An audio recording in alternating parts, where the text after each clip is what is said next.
तरीका है और ये कोई नया मेरा तरीका नहीं है, मैं नहीं कह रही हूँ। ये हमारे इतिहास में, हमारी संस्कृति में, वेदों में, पुराणों में, उसके बाद बुद्ध भगवान ने भी कहा, गुरु नानक जी ने भी कहा, नफरत का मुकाबला सिर्फ प्रेम कर सकता है। सिर्फ जो नकारात्मक चीज़ है उसके सामने कोई भी नकारात्मक चीज़ अगर हम डालें तो हम उसी चीज़ में, उसी नकारात्मकता में हम फंस जाएंगे। नकारात्मक चीज़ों को का मुकाबला सिर्फ सकारात्मक चीज़ें कर सकती हैं। इसलिए जब हमने ये अपनी कैंपेन शुरू की, ये लड़की हूँ लड़ सकती हूँ, और आगे आप देखेंगे कि हमारी 1-2 और कैंपेन्स भी हैं, सिर्फ सकारात्मक कैंपेन्स हैं। हम नहीं चाहते कि हम किसी भी नकारात्मक बात में पड़ें। हमें परवाह यह है कि हम विकास कैसे लाएंगे, हमें परवाह यह है कि हम महिलाओं को सशक्त कैसे करेंगे, हमें परवाह यह है कि हम नौजवानों को रोजगार कैसे दिलाएंगे, हमें परवाह यह है कि जो तमाम हजारों नौजवान हैं जो बार बार परीक्षाएं दे रहे हैं, बार बार किसी एंट्रेंस टेस्ट के लिए या रोजगार के लिए वो जितने टेस्ट होते हैं वो दे रहे हैं, किसी घोटाले की वजह से फिर से देना पड़ रहा है, टेस्ट देने के बाद आपको कट ऑफ मार्क आपका बदला जा रहा है।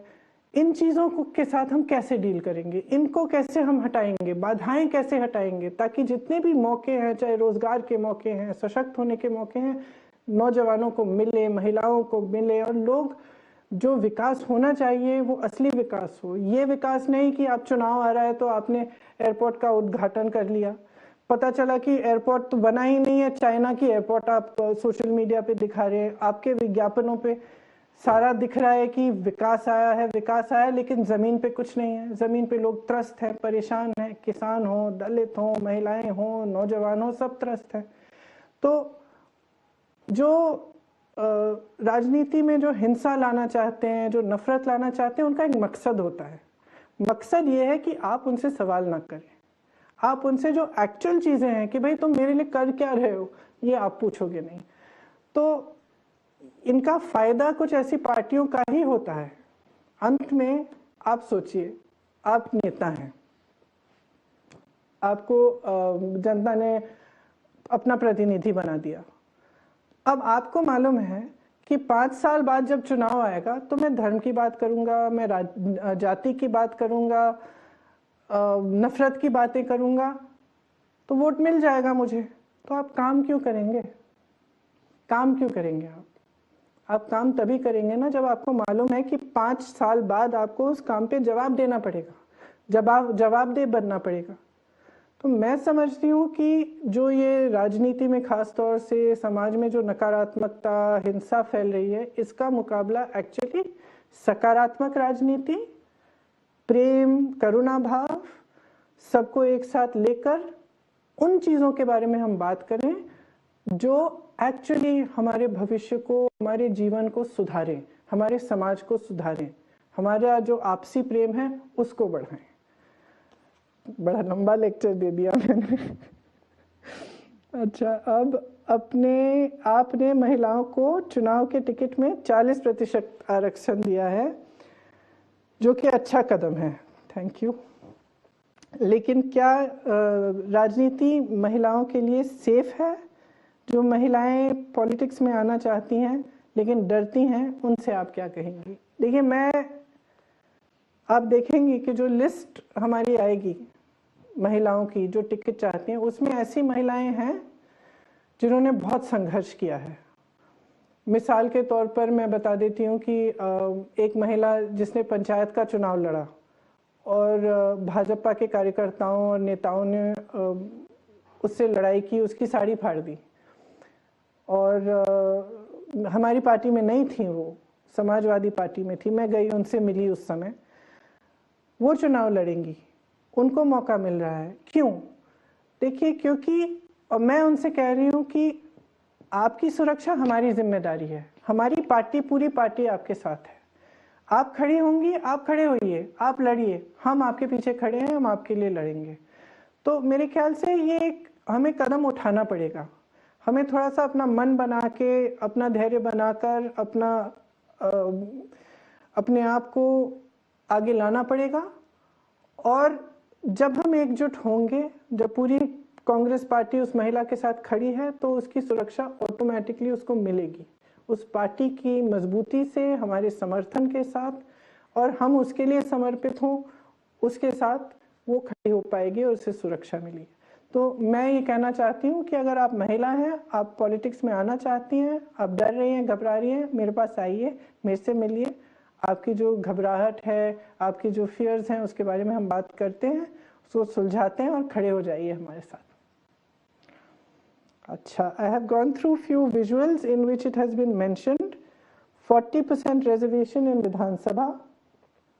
So my question is this reservation limited to politics or in government jobs also women will get 40% reservation? देखिए, हमारे घोषणा पत्र में जो शक्ति विधान हमने महिलाओं के लिए लिखा है, उसमें हमने बहुत क्लियरली बताया कि जो 40% हम टिकटों के लिए दे रहे हैं, उसी तरह से 40% सरकारी रोजगार में हम, नौकरियों में हम देंगे, बशर्ते कि जो एग्जिस्टिंग रिजर्वेशंस की जो रूल्स हैं वो उनको हम नहीं तोड़ेंगे। मतलब जो ऑलरेडी रिजर्वेशंस हैं उसके अंदर हम 40% महिलाओं को रिजर्वेशन देंगे। तो फिर से मैंने हिंदी में इंग्लिश का क्वेश्चन आंसर कर दिया।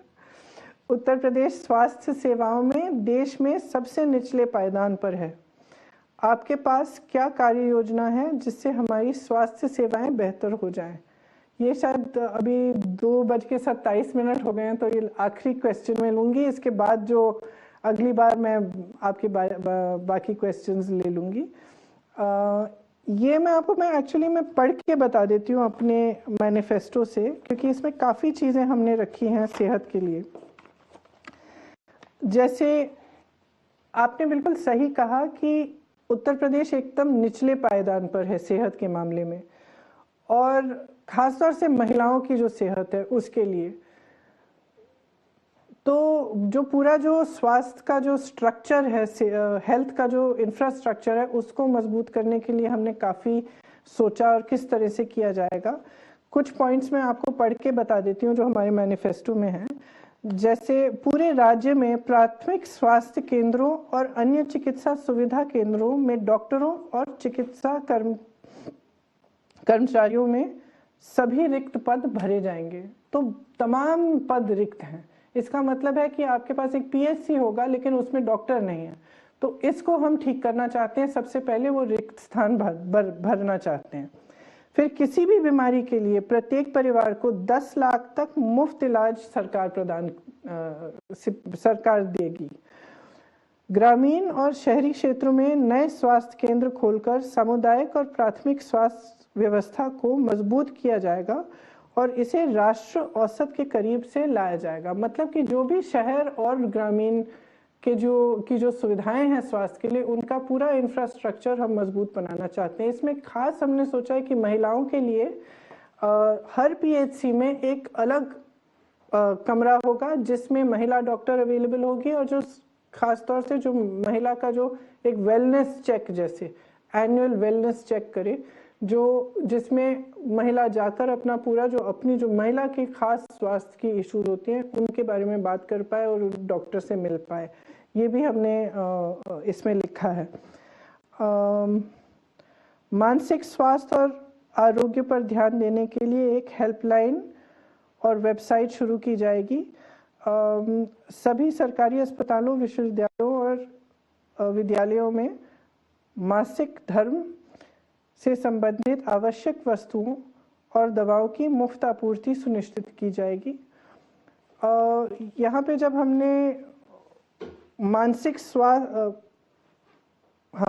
स्वास्थ्य की बात की है, उसमें हमने ये तय किया है कि एक बड़ा सेंटर बनाएंगे हम, खास तौर से जो साइकोलॉजिकल इश्यूज होती हैं उसके लिए, और वहाँ पे हम एक हब और स्पोक का इंस्टीट्यूट बनाना चाहते हैं, जो लखनऊ में एक बड़ा इंस्टीट्यूट हो और 4 बड़े शहरों में उसका एक स्पोक की तरह से हम इंतज़ाम करेंगे, ताकि जो साइकोलॉजिकल इश्यूज होती हैं उनको टैकल करने के लिए वो भी हम करना चाहते हैं। जो महिलाओं की खास जो मासिक स्वास्थ्य की बात है, उसके लिए हम चाहते हैं कि उनके लिए जो भी सुविधाएं उपलब्ध कर सकते हैं, हम पूरी तरह से उनको भी उपलब्ध करें।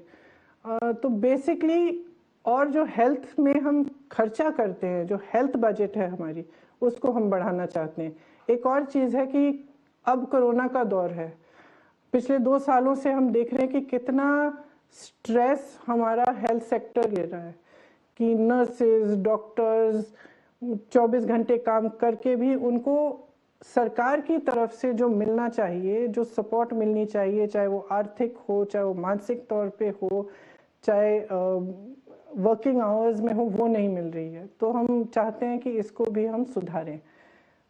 तो मेरे ख्याल से अब हमारा टाइम अप हो गया है, 2:30 बज गए हैं, लेकिन अच्छा लगा आप सबसे बात करने का, और आशा है कि फिर से हम मिलते रहेंगे और इनफॉर्मली बातचीत करते रहेंगे। आप अपने क्वेश्चंस भेजते रहिए, खास तौर से मेरी बहनें। मैं चाहती हूँ कि आपसे संपर्क हमारा जारी रहे और एक दूसरे को हम अच्छी तरह से जानें और पहचानें। धन्यवाद, थैंक यू।